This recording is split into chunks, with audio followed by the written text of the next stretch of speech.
ওম শান্তি। ওম নমঃ শিবায়।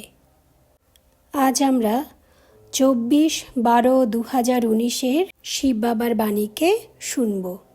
বাণীর হেডিংয়ে রয়েছে, বাবাকে যদি চিনে যাও তাহলে পুরো ড্রামা বুদ্ধিতে এসে যাবে।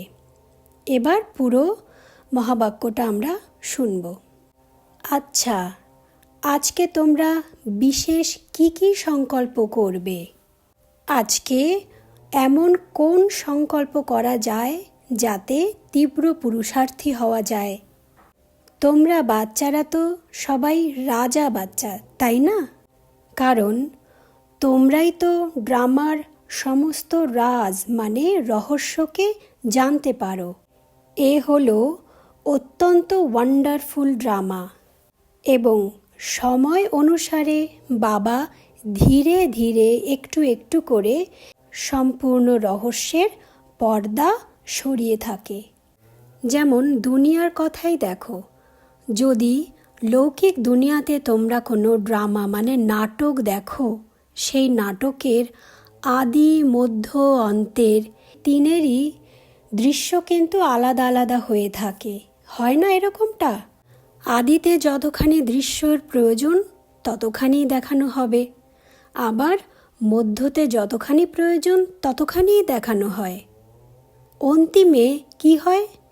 ড্রামা সম্পূর্ণ হয়ে যায় আর সিন খতম। পুরো ড্রামাটাই বুদ্ধিতে ঘুরে গেল। তো এটা কি? এ হলো বিশ্বের ড্রামা।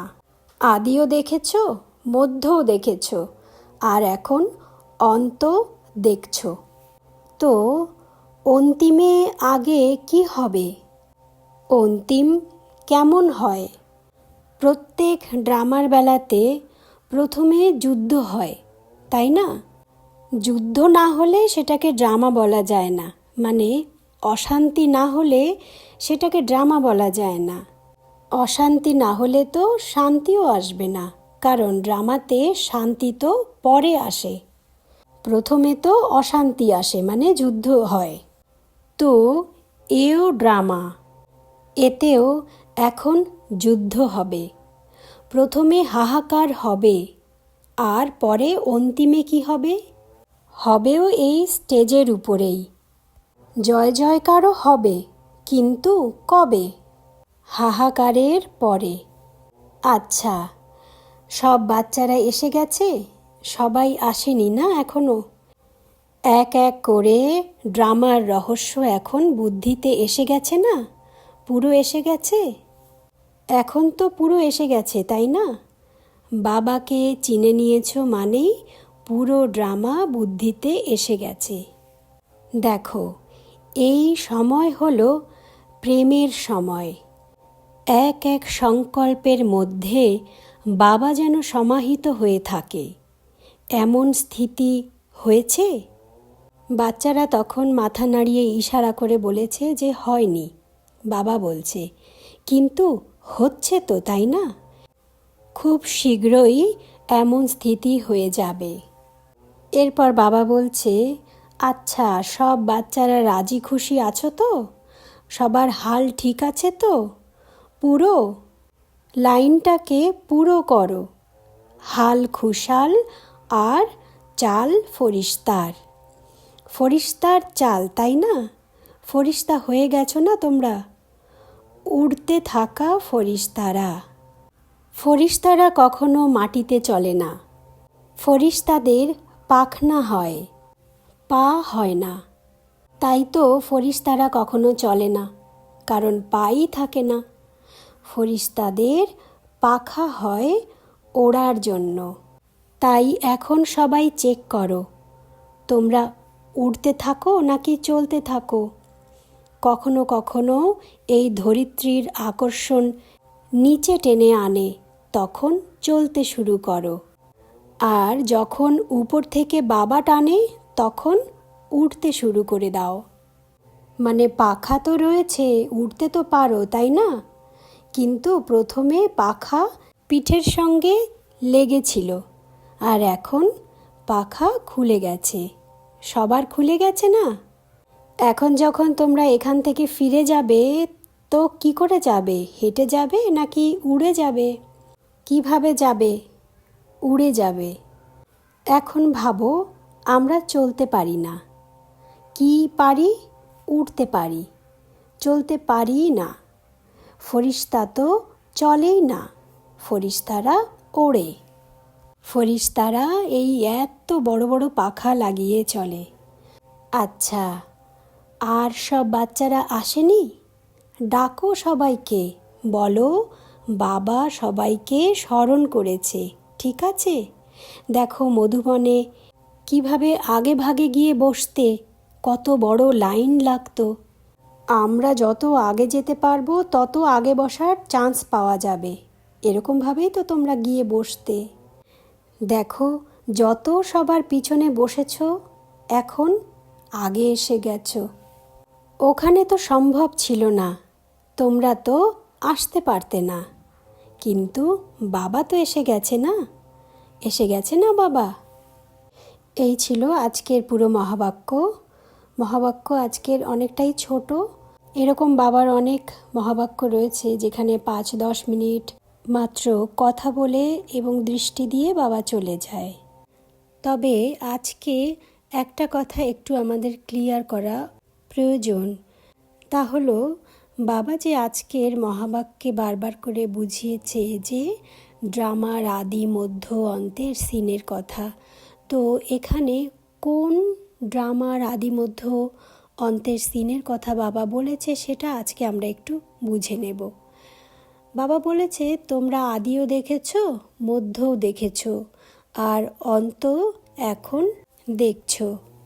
বাবা বলেছে যে কোনো ড্রামার আদি মধ্য অন্তের সিন আলাদা আলাদা হয় সময় অনুসারে। তো এখানে বাবার এই কথার মধ্যে দুটো মানে লুকিয়ে রয়েছে। তা হলো, একটা হলো বেহদের আর একটা হলো হদের। বেহদের যে ড্রামা সেটা তো আমরা জানি সবাই, যে 5000 বছরের একটা ড্রামা, সেটা রিপিট করে এবং তার আদি মধ্য অন্ত এখন এই বর্তমানে অন্তিম সময়ে চলছে ড্রামার, এটা হলো বেহদের। আর হদের ড্রামা কোনটা? সঙ্গমের 100 বছরের ড্রামা। যেই ড্রামার কথা কিন্তু আজকে বিশেষ করে বাবা বুঝিয়েছে যে তোমরা আদিতেও দেখেছো, মধ্যেও দেখেছো। মানে যখন ব্রহ্মা বাবার সময়কাল ছিল তখন ছিল আদি, আর মধ্য মানে যখন ব্রহ্মা বাবা শরীর ছেড়ে চলে গেলেন, তারপরে গুলজার দাদির শরীরে এই যে 50 বছরের যে সময়কালটা চলল সেটা ছিল মধ্যকাল। আর এখন মানে বর্তমানে চলছে অন্তিমের কাল। তো 3 সময়েরই ড্রামার যে সিন সেটা তো একরকম হতে পারেই না, এটা বাবা বুঝিয়েছে যে সময় অনুসারে ড্রামার সিন যেমন পরিবর্তন হয়, এখানেও তাই। আর যারা পুরো ড্রামার গল্পটাকে শুরু থেকে শেষ অবধি মন দিয়ে বোঝে, তারা কিন্তু খুব এনজয় করে। যে কোনো ড্রামাই কিন্তু অর্ধেক দেখলে বা অল্প কিছু পার্ট দেখলে কিন্তু কোনো মজা নেই। শেষটা যদি না জানা যায় তাহলে কিন্তু কোনো মজা নেই। আর শেষের পার্টটা কিন্তু সব থেকে বেশি মজার হয়, ক্লাইম্যাক্স থাকে। তো এই ড্রামাতেও তাই, সেটা বাবা বুঝিয়েছে। বাবা বলেছে হাহাকারের পরে জয় জয়কার হবে। এই কথাগুলো কিন্তু আমরা অনেকবার মুরলিতে শুনেছি। কিছুদিন পর পর মুরলিতেই বাবা বলে থাকে যে হাহাকারের পরে জয় জয়কার। তো বর্তমানে কিন্তু সেই হাহাকারের সময় চলছে। মানে এই যে তৃতীয় রথে বাবার আগমন এবং বাবার যে কার্য চলছে, এটাতে বেশ হাহাকার কিন্তু হয়েছে।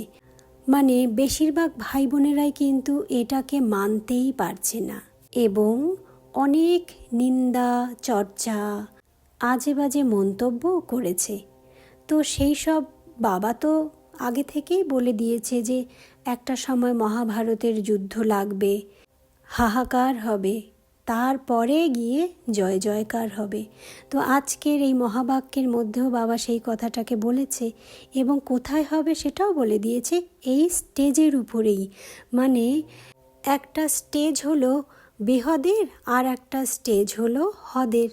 বেহদের স্টেজ মানে পুরো পৃথিবীটাই একটা বড় আকারের স্টেজ, আর হদের স্টেজ এই সঙ্গম যুগে যখন বাবা নেমে আসছে তখন যে ড্রামার সিনটা চলছে সেটা হলো হদের ছোট আকারের স্টেজ।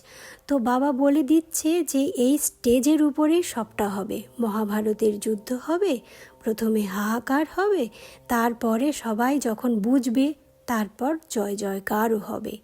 এবং বাবা এটাও তো বলে দিল আজকের মহাবাক্যে যে বাবা ধীরে ধীরে একটু একটু করে কিন্তু পর্দা সরিয়ে থাকে। একবারে গোটা সিনটা কোনো ডাইরেক্টরই গোটা সিন একবারে তো দেখিয়ে দেয় না, একটু একটু করে দেখায়, তবেই না মজা একটা ড্রামার। তো এখানেও সেটা চলছে, সেটাই তো বাবা বোঝালো আজকের মহাবাক্যে। আশা করি সবাই আমাদের সঙ্গে জুড়ে একটু একটু করে এই গল্পটা পুরো বোঝার চেষ্টা করবেন। আজকে এই পর্যন্ত। ওম শান্তি। ওম নমঃ শিবায়।